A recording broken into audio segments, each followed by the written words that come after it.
All right, welcome back to Slightly Twisted Female. I'm your host, Brittany Rue. Last time we were going over the Keffals Manifesto written on Destiny Substack. So if you haven't seen part one, you might want to start there. It is my most recent live stream.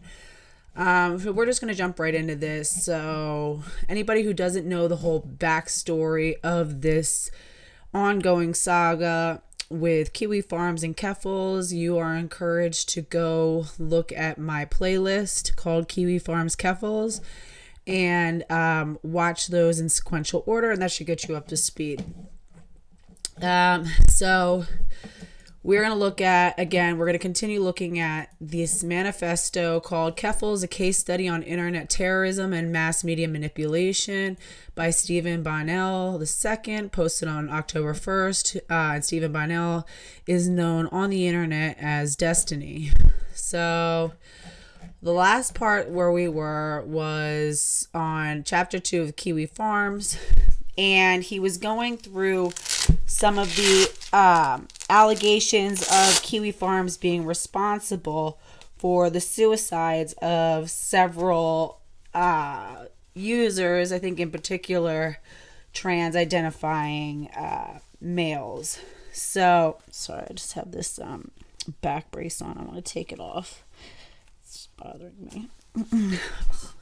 Okay, anyway, all right, so we went through Chloe Segal. So I'm not going to go through every single one of these. I think you guys can read them yourselves. I think, what's more important to our story right now is sort of the background of Keffals, but I do think it's really relevant to absolve Kiwi Farms of the sort of notoriety that they've received in terms of, how they're this just like alt-right, neo-fascist, bullying site whose only premise is to attack vulnerable people, these innocent vulnerables. And when you really start to get into the nitty-gritty details, that narrative pretty quickly unravels, and it becomes obvious that there is a reason why that narrative is beneficial to certain people who want to take down Kiwi Farms, and that their agenda and fervor to take down Kiwi Farms is not such a valiant effort as they pose it to be, and it's not necessarily this act of heroism, wanting to stand up for the little guy, and you realize it's a lot more self-serving, it's a lot more sinister than the dominant narrative would have us believe.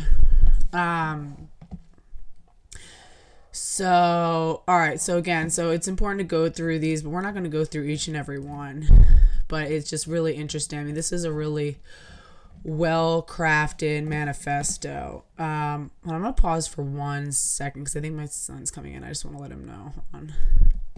Any of the research done on any of these individuals was gathered via any media sources. Instead, I had to dig through archives of 4chan and Kiwi Farms threads to understand what was really going on. Not a single journalist seemed willing to do any homework beyond copying the work of other journalists before them. And that is so... I've been seeing that a lot with like Redux, people like reusing their stories. I mean, uncritically. And actually, it's the sort of uncritical, sloppy, lazy journalism that has led to this, ongoing reperpetuation of the 41% statistic, that says that there's a 41% self removal percentage among transgender people. And when you take that apart, that's really not accurate either. So he goes on to say, he had to go dig through archives on 4chan and Kiwi Farms threads to understand what was really going on. Not a single journalist seemed willing to do any homework beyond copying the work of other journalists before them. In the end, the 3 SUICIDES caused by Kiwi Farms ended up being 2 misrepresentations and 1 unconfirmed case. Hold on for 1 second, guys. Damn it. Oh my God. I was like sitting there talking and I totally forgot to start myself again. I'm so sorry. Let me start this over. I don't even know where I was with this. On August 5th, I was woken up by London police services pointing an assault rifle in my face at my home. I was told later that at 6 a.m. that morning, an email impersonating me was sent to every city councillor in the City of London, Ontario, stating that I have an illegal firearm, that I killed my mother, and that I plan to go to City Hall and shoot every cisgender person I see. I was shown the email while I was being interrogated in police custody. While the emails were riddled with grammatical errors and read more like something a troll would say than something I would sincerely say, the police took it seriously. Not only that, the email said my name was Clara Sorrenti, but also stated what my dead name was. It was an obvious attempt to make the police humiliate me. During the arrest, the police officer referred to me by my dead name. Okay, so the reason why, what I was saying before, the reason why I think that's so significant, it's they know to stay on script. They know to always say that the worst, most humiliating, degrading, psychologically damaging thing that anyone can do is dead name them or misgender them, and they know to stay on script because, again, this is a source of major power for them. Because online and in general, if you can control the speech of someone else, if you can control what they're allowed to say, or, you know, even police can't even just continue to do their job. They have to stop and think and, oh, I have to be careful. I have to be, conscientious. Again, when we look at people, we've evolved to be able to look and quickly identify them. I see certain characteristics, features. Okay, you're a man who's probably middle-aged. You're tall, this, that, a little bit overweight, whatever. You sit there and you can very, very quick.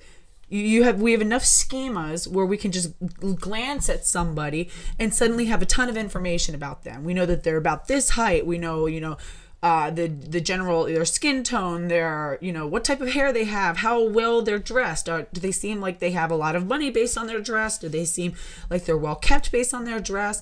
All sorts of things we can make immediate, inferences about that person. And when you are now changing language to no longer reflect reality, it forces people to stop. It like derails the momentum of the moment. They just, I'm sorry, wait, what? And stop what they're doing, and it just causes all this mental confusion, and then they start to get an upper hand in the interaction. And they can go and complain and get that person in trouble, and the same thing online. As soon as somebody, even slips up once, it's this sort of control. They can deplatform you. They can remove you from the internet ecosystem. That's powerful. So they know to stay on script. They know to always mention these things. Oh, this thing happened to me. Oh, it was harmful. Oh, it really hurt. It really, put me in a state of distress. I could hurt myself. So that, it forces everyone to remain super vigilant. And the people who are in power of these things, who really have more of a, again, this is sort of peak capitalism, people who have an economic interest in sort of appeasing these people are going to come down hard on other people, because again, these people are some of the most chronically online, some of the most persistent. They don't have children. A lot of them don't really have jobs, or if they do have jobs, their jobs are part of being, internet personality, where all they can do is just sit and, hyperfixate on these things. And they know to stay on script. They know when things like this happen, or when they're upset, or when their ego is bruised, or when they get called out or in trouble for something that they did wrong. They can always default back to this. This is such an important source of power, and we grant this to them. And they know, like I said, they know to stay on script. They know to make sure to maintain that, level. Because if they give a pass even one time to allow someone to misgender them and just I'm not going to make a big deal about it, or whatever, use my dead name, then it's like, oh, well, it didn't hurt you then. It wasn't that big of a deal then. No, they know. They're so good and so hyper vigilant about making sure that every time they hear it, to make note of it, and not only make note of it, but to verbalize it, to complain about it, to talk about it, to, draw attention to it. It is just a huge emotional blackmail over people. And it's a point of power And it's a point of power, not only over like other regular people, but even like authority figures. So yeah, just watch. I was booked in the station under my dead name. The police, when talking to my mother, referred to me as her son. This is despite the fact that I have run as both a member of parliament and a member of provincial parliament under my name, Clara Sorrenti. The fact that a fake email led to London Police Services booking me under my dead name reveals the prejudice that many police have towards transgender people. This is despite the fact that the email contained my real name before ever even mentioning my dead name. This is one of the property bags returned to me after I was released from custody. All of the property bags returned to me have Roberts written on them. Roberts was my last name until I legally changed my name first to Kaylee Sorrenti on January 25th, 2012, and then later to Clara Sorrenti on March 7th, 2018. And it's so, another reason why it's so significant too. In any other time, I don't know if you guys have ever met anybody or anybody for whatever reason has ever been interested in changing their name. And traditionally, it has not been an easy process. Why? Because courts understand that it is a public health and safety issue just to allow people to change their names sort of willy-nilly and for whatever reason. The fact that not only did he get to change his name, to a female name, but got to, play around with it and keep changing it. And we've known that too. And we see that pattern with a lot of these criminals, these males who will commit crimes as men and under a male, given name. And then later, either during incarceration or immediately thereafter, suddenly they are feeling pretty gender dysphoric. I think I'm a trans woman. This whole experience made me realize who I really am inside. And I'm ready to step out as my one true authentic self. And I'm ready to change my name, change my appearance, change everything about myself, and basically scrub my history clean. If that's not obvious to anybody that what sort of a public safety risk that is, think a little harder. Now, it's like there's this sort of free reign to just do it as you wish. When I changed my name, I took my mother's maiden name. My last name has not been Roberts in over 10 years. The only reason that Roberts is on the property bags is because I was booked under my dead name. A search warrant was issued, which I have a copy of here. They were looking for a handgun, ammunition, cartridges, cleaning tools, a gun case, cell phones, and computers. They seized both my personal and work phone, as well as the work computer that I broadcast on Twitch from. Not only that, but the police seized my fiance's cell phones and laptop, as well as their external drive, which contained the only copy of their PhD thesis and other important university documents. Because of the negligence of the police, we were both left functionally unemployed, and I have spent thousands of dollars replacing our computers and cell phones so our lives aren't completely destroyed by what happened to us. Now, listen, with all that being said, the police really do need to get up to speed, because, again, that's really not right.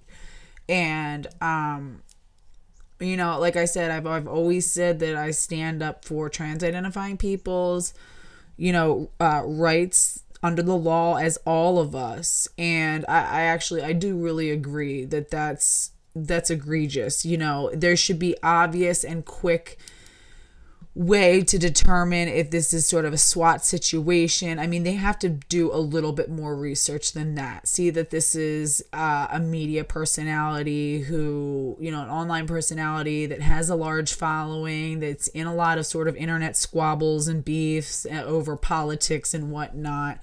That's really not okay, and the police need to get up to speed. I've even heard stories of like some, internet personalities being swatted like over and over and over again, even by the same police department. Like, at what point are you gonna, it was kind of like when what's her name, Lisa Michelle, like had the police show up with me, and I was like, listen, is this gonna become like a thing? Like, can we, now that like you guys are here and you see that this is like some stupid internet thing, and this, lady is obviously not well, A, can you go and tell her to knock it the hell off? And B, I mean, can we use a little more discretion next time? And luckily they were like, yeah, luckily that they were more like this. We could tell kind of immediately that this was stupid, but like we have a responsibility to reach out, and nothing really came of it. But that it's concerning. Yeah. After the police interrogated me and realized this is a situation that has happened to me before, I was released with no charges. Without my devices, I could not let people close to me know what had happened to me, and they were in the dark for hours. Even after acquiring a new phone, I still cannot log into some of my... All right, anyway, well, I don't, sorry that happened, but it sounds like, you've also gone after people very similarly, so I don't know why. Everybody has to just agree that, like, some stuff is, like, off limits. I don't agree with that at all. As big as like a scumbag this person is, I don't agree with that. All right. Let's see. And the fact that it's also really shady, the fact that they kept those items as evidence even after opting to not file charges. That leads me to believe that they did get into the devices and see things that they found concerning and wanted to investigate further.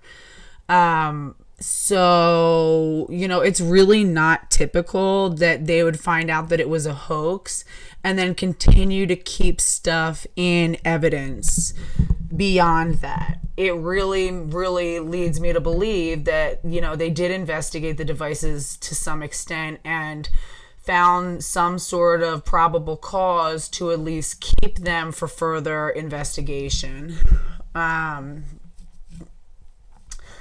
Let's see. All right. So anyway, it's possible that one could think Kiwi Farms users would attempt to swat her secretly, but does it really make sense when it's been claimed that users on the site are publicly threatening Sorrenti? It seems reasonable that we would need a high bar of proof that serious harassment like swatting is actually originating from a website before attempting to wipe it from the internet, especially one that's as like large and important and is such an extensive archive and of work. I mean, really, it's work that people have done together. It's a big collaborative project putting together these threads. Sorrenti's actions have been continuously and needlessly reckless for somebody in her position. And again, there really does need to be a high bar. Again, because when we're talking about speech and we're talking about people's livelihoods and people's life work, there really should be a pretty high bar. And unsubstantiated claims and accusations should not be that bar. That's not high enough. On August 18th, Sorrenti decided to taunt the doxers on Twitter after moving to a new hotel. Shortly after August 21st, website Zero hacks into her Uber account and orders $131 worth of food to her hotel. Oh, so that was the Uber Eats basically the Uber Eats sort of SWAT, if you will. They sent Uber Eats to his hotel, I think, over and over. When retelling the story, Sorrenti claims that it was at least, quote, at least $500 worth of food, although website Zero only posts a single order receipt. It's possible $500 plus price, however, the next day. Rory Marie, oh, thank you. Rory Marie says, thank you for your research and information. Thanks so much for being here with me, and thank you so much for the support. I really appreciate you guys. It definitely, every dollar really, really helps.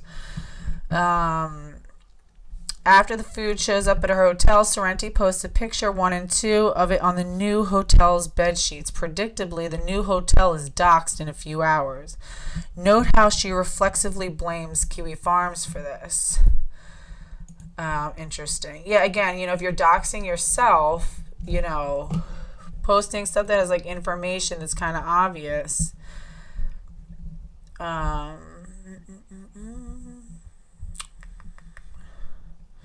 Let's see. Not gonna lie, the curry and rice that the person who hacked me ordered is fire.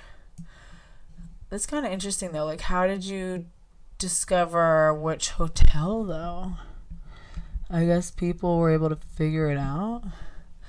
Hi, Uber support. My account was hacked and had the password and email changed. Hundreds of dollars of food. Okay, that is not $500 worth of food. That is definitely $131 worth of food. Like, yeah, definitely not $500. Oh no, they claim, by the way, this isn't all the food. I'm sure people were all saying, like, it does not look like $500.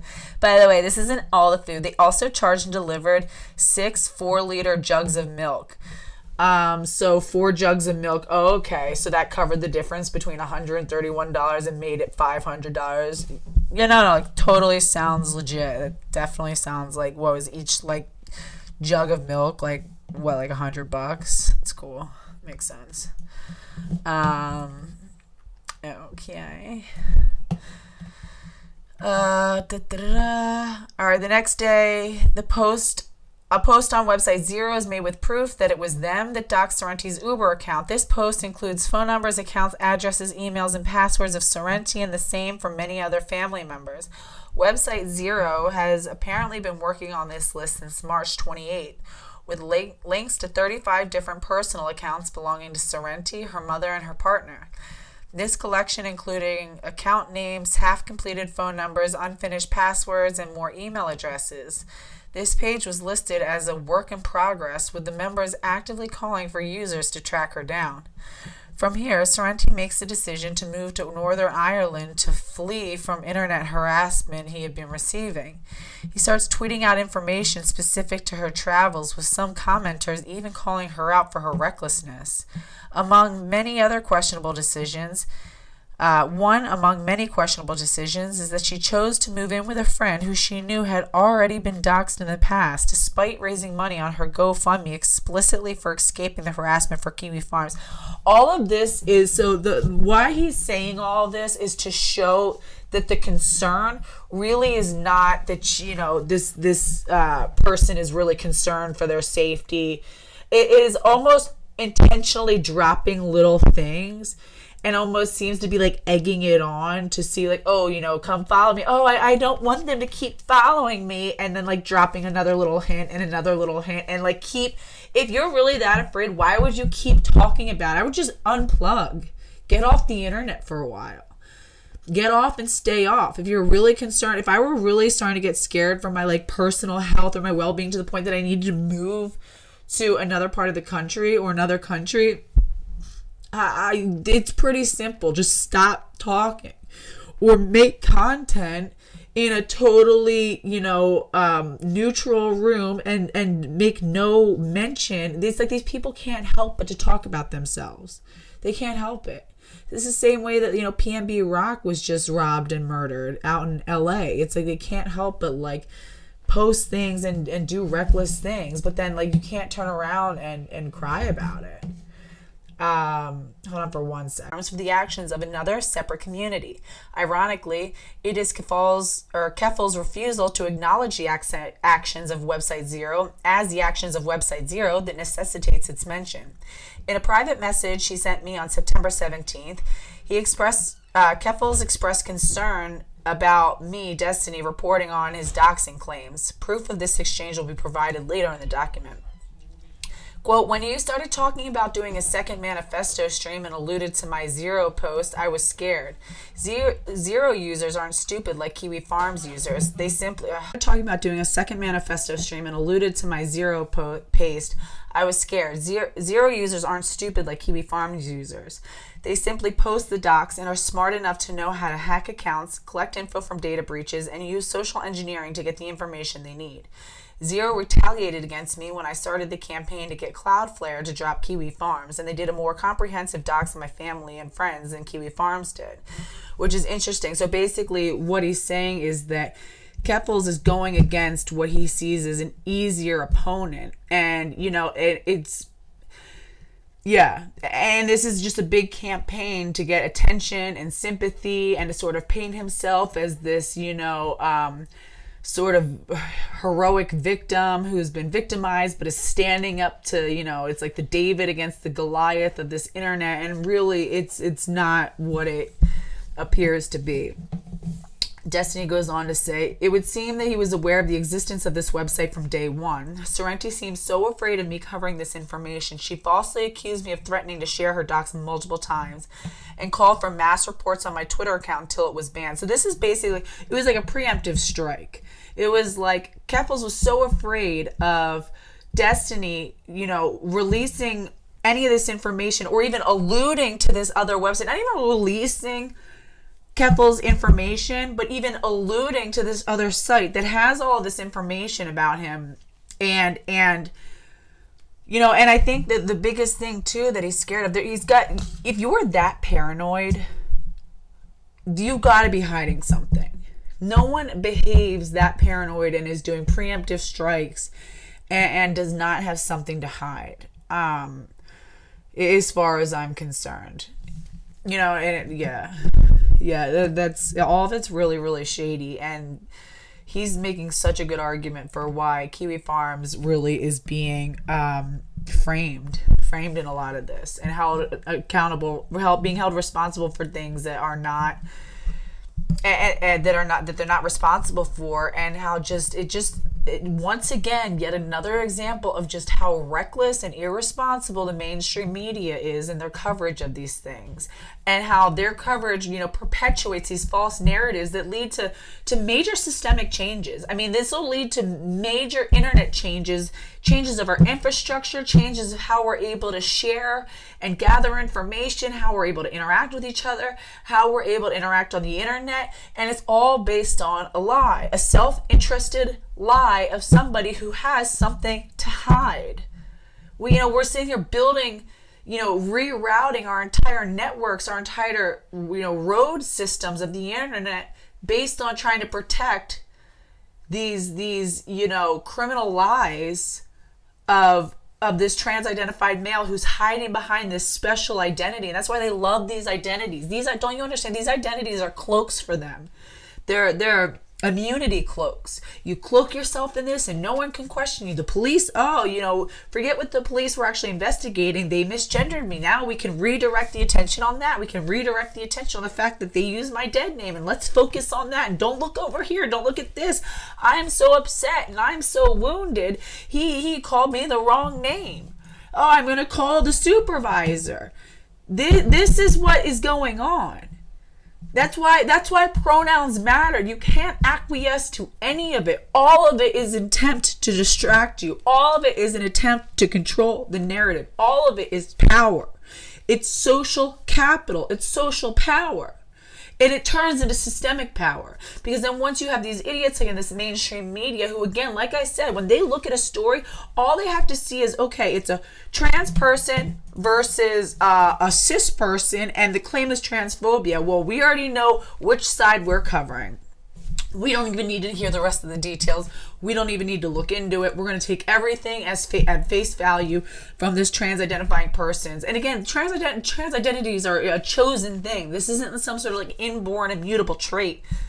And you've got to imagine, of course, people who know that they can stand to benefit from that. Like, are we really that stupid that there aren't manipulative people? And let's just pretend for a minute that trans is real, that true trans is real, okay? I don't believe that it is. I do think that some people have different reasons, including gender dysphoria, and that is a very rare affliction. But are we going to really pretend that this explosion of trans, trans identities and the sort of social weight and capital that's given to those identities and the sort of power that's given to those people to, again, control social interactions at every level, who can control social interactions at every level, are we going to really pretend like there aren't going to be some people who are going to co-opt that and weaponize it? Come on, I really think that this situation right here is probably one of the most important things going on in the internet right now. And it's actually one of the most important things that's going on in, feminism right now, for feminism, for the future of the gender critical movement, for the future of radical feminism, for the future of anyone who is trying to safeguard children. All of us should be worried about this. I don't think that people understand what's going on, because every single feminist YouTuber content creator would be covering it if they understood.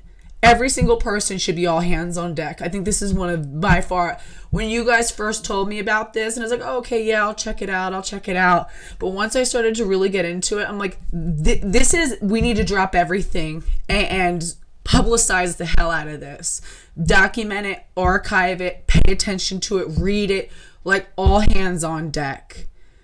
Spread the word. This is the most important thing that's happening right now in the gender critical movement, point blank, period. Because if we lose this, if this changes, and if this, changes the course and the direction of how we can continue, I mean, the controls are going to get tighter.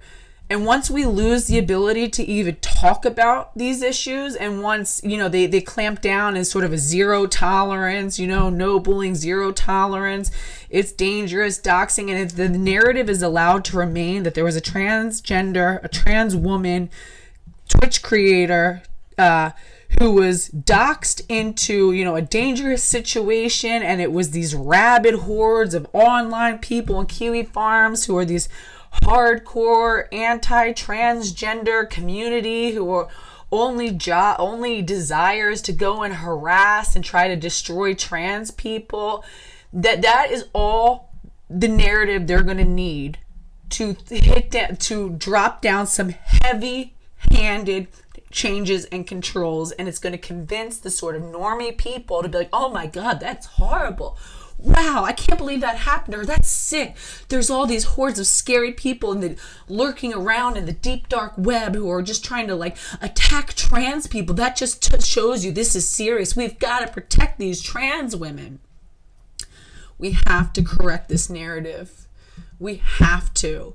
It's crazy. Even my last, my part 1 version of this had 300 views after something like 18 hours. You guys, it's being shadow banned. That's not normal. I usually get 1,000 views within 12 hours on pretty much even my videos that don't do that well. So the fact that it only had 300 views and people are interested in this topic, people are not being referred to my videos. And when you Google these topics, it's all very pro Keffals returns. Even for this, if you Google Keffals Manifesto by Destiny, you don't even get to the manifesto until the second page. The manifesto itself not only is it not the first hit, it's not even the first page of hits. It's not even the first page it's not even the first hit on the second page. It's halfway down the second page. Everything else is the first hit is Keffals' response to it. And all this pro Keffals stuff. Guys. Lavender Rose Loves Women says cults use fear to control their membership. Absolutely. And not just their membership, but to control the people around them too. And I guess in a way this is a huge scale cult, because it's we're all unwitting members of this cult. Anybody who buys into this, even in the just be nice people, the sort of normie people, I'm a supporter, I'm an ally, who are just doing it to be nice, who are just doing it to whatever, be on the right side of history and stuff. They're all unwitting members of this cult, and they're all also being controlled by fear, and they don't even realize it. And this sort of emotional blackmail. All right, so let's see. I gotta go. All right, I gotta go. Sorrenti would also go on to blame Kiwi Farms for hacking his Uber Eats account, even directly calling for Cloudflare to halt services for the website in response to the hack. However, her Uber Eats hack was posted and taken credit for on website Zero on August 2nd. Despite knowing this, she places absolutely no blame on the website and funnels the attention into her campaign against Kiwi Farms. Why is there still no mention or even allusion to website Zero when they are actually known for doxing, swatting, hacking, and harassment? Let's review. Keffals has claimed, insofar as doxing goes, that So this just goes through like all of the claims, the like non-stop ongoing claims by Keffals. Probably because he knew that Kiwi Farms was the easier target.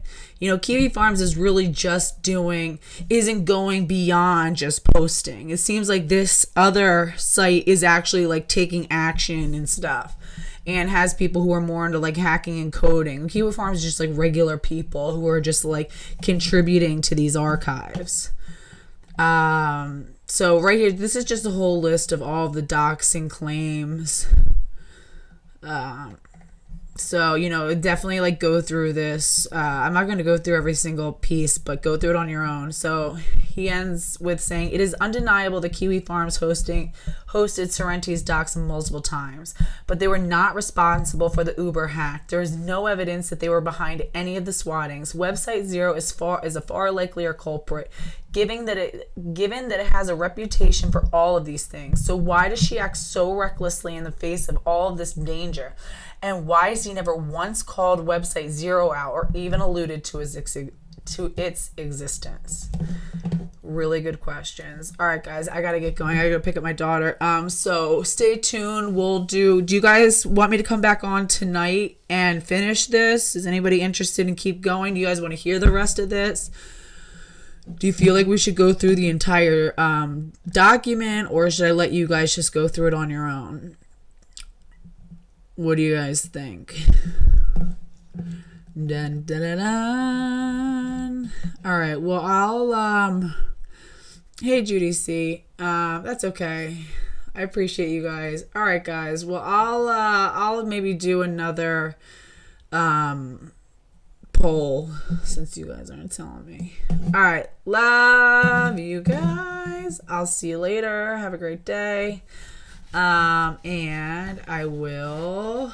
Okay, good. Yeah, I think it's really important too. I think it's pressing too, and I think it doesn't necessarily have like the big, exciting, grabbing headlines of like, oh, let's go make fun of people with like multiple personality disorders, like LOL. You know what I mean? Like all that stuff is fun and exciting, but we won't be able to do that if we don't get control over this situation. For our ability to continue to like point out the ridiculousness of things and talk about these things, we're going to lose that ability. We're going to lose it if we don't stay on top of this, if we don't band together, and we must ally now with Joshua Moon. We've got to stand by him on this. I don't care whatever out there, whatever any like things that are out there that, maybe things that he said, or, oh, he was, a misogynist here, or, oh, he was, being, this there, or he was being that, or he's being, toxic male, or he was being racist, whatever little, like, little things that he did, or like, using the R slur, whatever it is, we've got to forgive all that stuff right now, because right now we've all got to band together on free speech. Like, this is pressing. We won't be able to talk about this. We won't be able to do what we're doing right now if we can't get this under control and expose these things, because exactly, we can combat bad speech with our own speech. The same way that it's like, yes, absolutely. We don't need to stop anybody from speaking. If, we can come up with our better arguments. We can band together. We can work together. We can organize. We've got to leave those avenues. Like I said, unless it totally destroys the ecosystem and something, darker, more sinister is allowed to grow out of control. So anyway, guys, Josh does say racist-ish, but so did GC feminists in the UK. Yeah, and, it's like, I really think that, we can deal with a lot of these, peripheral things along the way. I know that there's, like, a lot of, like lesbophobic things that, happen. And there's a lot of these other, like, side things. And we will continue to educate each other. We'll just fight right now for the right to educate each other later. Let's fight right now so that we can still have the tools so that we can resolve these other issues later and work together on speaking out about these other issues later and, working together and combating these other issues later. But if we lose our forums, if we lose our ability to speak at all, then there will be no future dialogue. It'll all be over. So anyway, guys, thank you so much for being here. I appreciate you guys.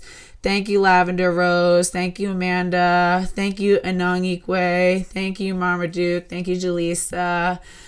Thank you, Ryan. Thank you, Beverly. We'll see you guys later. Be safe. Take care. And hopefully we'll see you guys tonight if I'm not too tired. All right. Good night. Good afternoon. Good evening.